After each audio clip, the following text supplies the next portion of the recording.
Au nom d'Allah, le miséricordieux, le très miséricordieux, le Seigneur des cieux et des terres. Aujourd'hui, nous allons vous présenter nos deux parrains s'agissant de Sokhna Mariama Bousso et de Imam Alioune Badara Ndao. Le parrain s'agissant de Imam Alioune Badara Ndao, connu sous le nom de Imam Ndao, est né le 6 mai 1960 dans le village de Ndalan. Situé dans la région de Kaolack, Imam Alioune Badara Ndao est issu d'une famille religieuse connue pour son attachement au service du Saint-Coran. Son père était Cheikh El Hadji Ousmane Ndao et sa mère Sokhna Fatou Ndiaye. À l'âge de 6 ans, son père l'envoya à l'école coranique de Koki. Il y mémorisa entièrement le Coran sous la supervision du grand Cheikh Ahmed Sahir Lo. Par la suite, il fut envoyé à l'école coranique de Serigne Mor Mbaye Cissé à Diourbel pour consolider sa mémorisation de ce saint livre.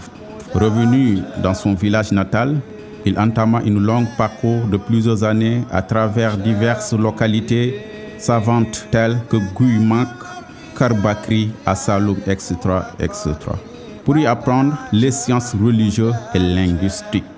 Imam Alioune Badara Ndao participa ensuite à un concours coranique national où il obtient la première place, ce qui lui valut une bourse d'études universitaires à Morogoro en Tanzanie. Il passa plusieurs années d'études universitaires et sortit diplômé avec de solides compétences. Après son retour au Sénégal, il participa à un autre concours coranique international où il obtient encore la première place, ce qui lui permet d'aller visiter les lieux saints d'Arabie Saoudite. Après cela, il revient au Sénégal en 1990 et fonde un institut islamique qu'il nomma Centre d'Art Al-Arham Ibn Abi Al-Arham pour les études coraniques et juridiques islamiques.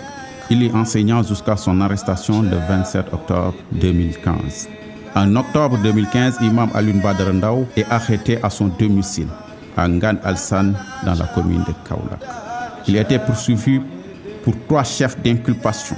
Il s'agit d'apologie au terrorisme, d'association de malfaiteurs en relation avec une entreprise terroriste et blanchiment de capitaux. Après son arrestation brutale et détention arbitraire, il fut arrêté sans notification préalable par un groupe de gendarmes plus connu par force dans une gendarmerie. Imam Alioune Badara Ndao était marié à 4 épouses et père de 16 enfants.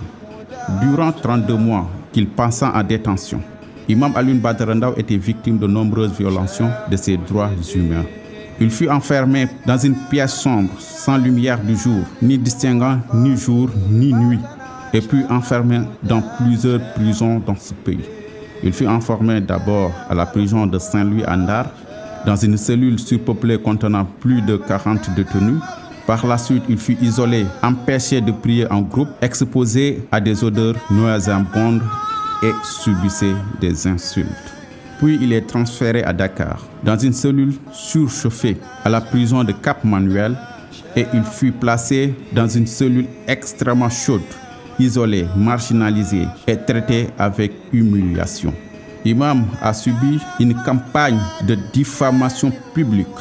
Malgré son innocence prouvée, les médias nationaux et étrangers continuèrent à répandre des accusations à son rencontre. Imam Alioune Badara Ndao, finalement, a été acquitté des charges de terrorisme, d'association de malfaiteurs et de blanchiment de capitaux. Et finalement, il a été condamné à 1 mois de prison avec sursis pour détention illégale d'armes. Imam Alioune Badara Ndao, à la sortie de prison, était finalement malade. Et Imam quitta ce bas monde le 6 septembre 2022 à l'hôpital de Fann et fut enterré dans la région de Kaolack. L'histoire de l'épreuve de Cheikh Alioune Badara Ndao, dit Imam Alioune Badara Ndao, est une épopée remplie de leçons et d'enseignements, digne d'être relatée dans les livres, des articles, des recherches académiques et même des poèmes. Que son âme repose en paix. فاتنا عاش محمودان